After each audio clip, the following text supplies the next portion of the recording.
আওয়ামী লীগের অন্যতম অপকর্ম ছিল তত্ত্বাবধায়ক সরকার বাতিল করা। সম্প্রতি দেশের সর্বোচ্চ আদালতে তত্ত্বাবধায়ক সরকার বাতিল করে দেওয়া সেই রায়ের বিরুদ্ধে রিভিউ আবেদন করা হয়েছে। এর অর্থ কি? তত্ত্বাবধায়ক সরকার কি আবারও ফিরবে? এই প্রশ্নের উত্তর খুঁজতে গেলে আরেকটা জিনিস দেখতে হবে। সম্প্রতি বিশ্বখ্যাত গণমাধ্যম আল জাজিরায় একটা সাক্ষাৎকার দিয়েছেন অন্তর্বর্তীকালীন সরকারের উপদেষ্টা নাহিদ ইসলাম।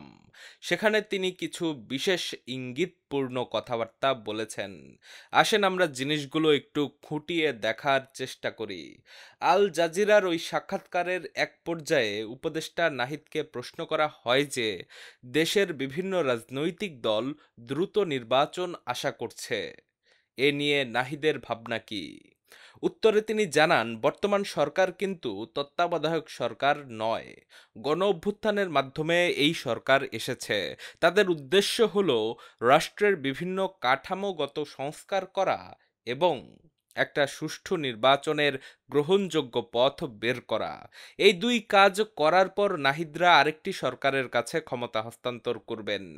দর্শকরা হয়তো প্রশ্ন করতে পারেন, এখানে ইন্টারেস্টিং জিনিস কি বা নতুন কথা কি? দাঁড়ান বলছি। নাহিদের বক্তব্যে তিনি কিন্তু বলেন নাই যে তারা সুষ্ঠু নির্বাচন করে একটা নির্বাচিত সরকারের কাছে ক্ষমতা হস্তান্তর করবেন। তিনি জানিয়েছেন তারা পরবর্তী সরকারের কাছে ক্ষমতা দেবেন। ক্ষমতা দেওয়ার আগে সুষ্ঠু ও গ্রহণযোগ্য নির্বাচনের পথ তারা বের করে যাবেন। আর এই পথ বের করার জন্য নাহিদরা দেশের বিভিন্ন রাজনৈতিক দলের সঙ্গে আলোচনা করবেন। 1990 সালে এরশাদ সরকার পতন হওয়ার পরও কিন্তু প্রায় একই ধরনের একটা পরিস্থিতি তৈরি হয়। তবে তখন অভ্যুত্থানের পর দলগুলো কিন্তু রাষ্ট্র সংস্কারের জন্য কোনো অন্তর্বর্তীকালীন সরকারকে ক্ষমতায় বসায় নাই। তখন যেটা ঘটে যে অভ্যুত্থানের পর সব দল মিলে আলোচনা করে সুষ্ঠু এবং গ্রহণযোগ্য নির্বাচনের জন্য একজন বিতর্ক মুক্ত ব্যক্তিকে প্রধান করে তত্ত্বাবধায়ক সরকার গঠন করে। তখন কিন্তু সবগুলো দল একমত হয়েছিল যে সুষ্ঠু নির্বাচনের জন্য তত্ত্বাবধায়ক সরকার ছাড়া আর কোনো রাস্তা খোলা নাই।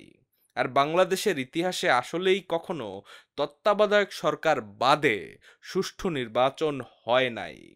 নাহিদ কিন্তু বলতে চেয়েছেন তারা পরবর্তী সরকারের কাছে ক্ষমতা দিয়ে সরে যাবেন।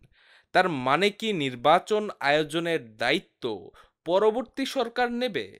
তাহলে তো পরবর্তী সরকার কোনো নির্বাচিত সরকার হওয়া সম্ভব নয়। তাহলে তো অবশ্যই তত্ত্বাবধায়ক সরকারকেই কোনো না কোনো ফরম্যাটে ফিরিয়ে আনা হবে এবং সেই তত্ত্বাবধায়ক সরকারের অধীনে নির্বাচন হবে। আর নাহিদরা সেই নির্বাচনে অংশ নিতে পারবেন, কারণ টেকনিক্যালি তখন তারা সরকারের অংশ থাকবেন না। যখন কেয়ারটেকার গভর্নমেন্ট ক্ষমতা নিয়ে নেবে, তখন নাহিদ সহ অন্যান্য উপদেষ্টারা চাইলেই রাজনৈতিক দল গঠন করে রাজনৈতিক কার্যক্রম চালাতে পারবেন এবং নির্বাচনেও অংশ নিতে পারবেন।